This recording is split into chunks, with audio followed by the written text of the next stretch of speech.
La relación entre el intelecto y el espíritu. Para hablar de la interdependencia entre el intelecto y el espíritu, primero es necesario definir ambos conceptos de forma clara y comprensible. El intelecto es una realidad y el espíritu es otra. El intelecto es la capacidad mental de comprender, razonar, aprender y resolver problemas. Abarca el pensamiento crítico, la lógica, la memoria y la capacidad de analizar información. Y es la capacidad cognitiva que tiene, no solo todo ser humano, sino también los otros seres de la naturaleza, empezando desde el reino animal, pasando por el vegetal y terminando en el mineral. Sí, hasta este último reino posee inteligencia. Las moléculas de una barra de oro de 24 quilates tienen la inteligencia que se manifiesta en la cohesión muy inteligente de tal manera que todos los fotones que recaen sobre su superficie no son absorbidos, sino compartidos y el resto reflejado.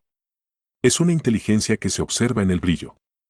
Ni hablar de otros materiales como el diamante, que no solo refleja la luz, sino que sus moléculas están inteligentemente ordenadas para que el fotón atraviese la materia sin grandes obstáculos.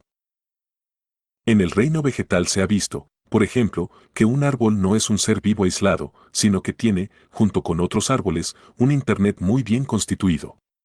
Por ejemplo, si un árbol es atacado por un escarabajo, inmediatamente transmite señales de advertencia a través de sus raíces a toda la comunidad del bosque, de tal manera que los árboles empiezan a segregar inteligentemente sustancias hostiles a los escarabajos.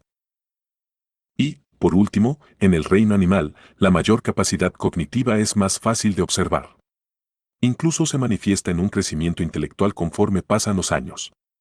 A mi perrita, cuando era cachorrita, le gustaba hacer todo lo que le pedía, comía todo lo que le servía y jugaba cualquier juego que le ofrecía, pero ahora, después de algunos años, ya tiene su propio criterio que es producto de su intelecto más desarrollado. Ella ya sabe que no toda comida es buena para ella, que no todo juego es divertido para ella y que no toda proposición de salir a pasear la acepta. Se dice que los animales son irracionales, pero no es cierto, el raciocinio como el intelecto también lo poseen los otros seres vivos. Pero hablar sobre este punto escapa de nuestro tema. Entonces, vemos que el intelecto es una realidad con la cual los seres vivos pueden observar el mundo exterior y actuar conforme van almacenando conocimiento y experiencia. Para hablar de la libertad espiritual, hay que saber que el espíritu es una entidad tan real como el intelecto. Si bien es un concepto más complejo que el intelecto y puede tener diferentes significados según el contexto. En este caso, me refiero a la dimensión inmaterial del ser humano, que abarca la conciencia, la voluntad, los sentimientos y la conexión con algo más grande que uno mismo. El espíritu es en esencia amor. El amor es real para unos, para otros no. Aquí radica la dificultad en comprender intelectualmente al espíritu. Ha habido varios sabios en el mundo que lo han podido explicar muy bien. Uno de ellos es el Dr. Carl Gustav Jung. Este médico es considerado el padre del psicoanálisis. Jung acuñó términos como introvertido o extrovertido, el inconsciente, etc., y mostró que el hombre no solo posee un subconsciente como el almacén de todo lo vivido, sino un inconsciente como una fuerza poco conocida pero que posee capacidades que van más allá del intelecto. El espíritu posee sabiduría que no es simplemente conocimiento, sino es como una luz que ilumina rincones del alma que jamás puede hacerlo el intelecto. Esta observación es lo que más se acerca a la comprensión del espíritu. En otras palabras, el espíritu no se entiende intelectualmente, a lo sumo se lo despierta y se lo experimenta. Todos hemos experimentado un espíritu despierto, por lo menos en cortos momentos. Esos momentos son cuando hemos sido embargados por el amor.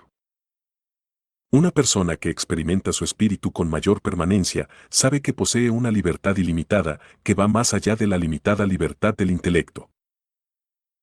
Si queremos definir en pocas palabras lo que es el espíritu, sería así. El espíritu es una chispa del amor puro que mora en el ser humano. Los animales poseen intelecto, pero no poseen espíritu. ¿Cómo podemos observar esto en la creatividad del ser vivo? Si pudiéramos ver, por ejemplo, el nido de un gorrión o la red de una araña que construyeron hace millones de años, veríamos que no ha cambiado en nada, es decir, nunca ha habido una mejora en la creatividad. A lo sumo se observan adaptaciones como resultado del intelecto. Por tanto, la imaginación o la creatividad es una importante característica que manifiesta la existencia del espíritu. Todo hombre posee un espíritu, pero en muchos este está muy dormido, por eso la persona es muy poco creativa. Por ejemplo, los grandes compositores, científicos o políticos que han despertado a sus sendos espíritus es un buen ejemplo, por lo menos durante el tiempo que duró su creatividad marcada. Retomando la pregunta sobre la interdependencia, si vemos una computadora, veremos que está el hardware y el software. ¿Cuál es la interdependencia? Pues que el software es lo primordial y el hardware es solo para que el software se manifieste. Un hardware sin software no tendría sentido, sin embargo el software puede tener existencia sin hardware. Se puede destruir el hardware, pero el software perdura porque no es algo material, sino intelectual, inmaterial, invisible. Entonces, jerárquicamente el software es más importante que el hardware. Lo mismo pasa en el ser humano, el intelecto, o más precisamente, todo lo que pertenece a la psicología, estudio del alma, es más importante que el cuerpo físico.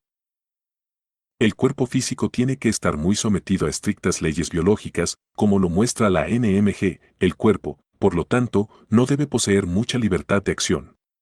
Si la tuviera, entonces podría generar cánceres sin razón alguna y volverse inútil. El alma, o todo lo que pertenece a la psicología, tiene más libertad.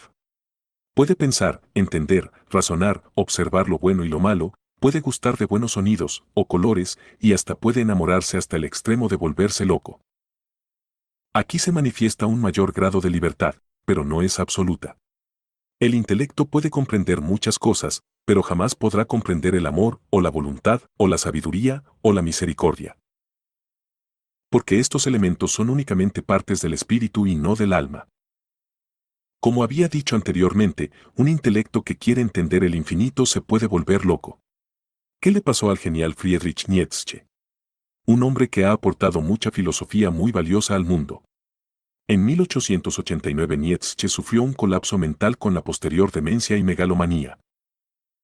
La verdadera libertad está, por tanto, únicamente en el espíritu, es decir, en el campo del amor. Amar no tiene límites. Si alguien decide amar al amor o al Creador lo puede hacer sin morir. Porque la esencia del amor es eterna e inmortal. El alma puede morir, mas el espíritu jamás. Ahora, para que el alma se vuelva inmortal, tiene que volverse uno con su propio espíritu. Pero si un alma se une con su carne, entonces corre el riesgo de morir junto a su carne, lo cual sería una enorme desgracia, algo que por suerte no es tan fácil que suceda. Para terminar, la interdependencia consiste en que el espíritu es la esencia del ser humano que se manifiesta a través de su alma. Por ejemplo, el intelecto comienza a manifestar sabiduría, que va más allá del conocimiento.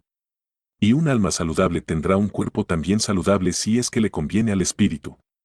Hay casos en donde un espíritu necesita un cuerpo no muy saludable, pero hablar sobre este tema escapa de nuestro punto.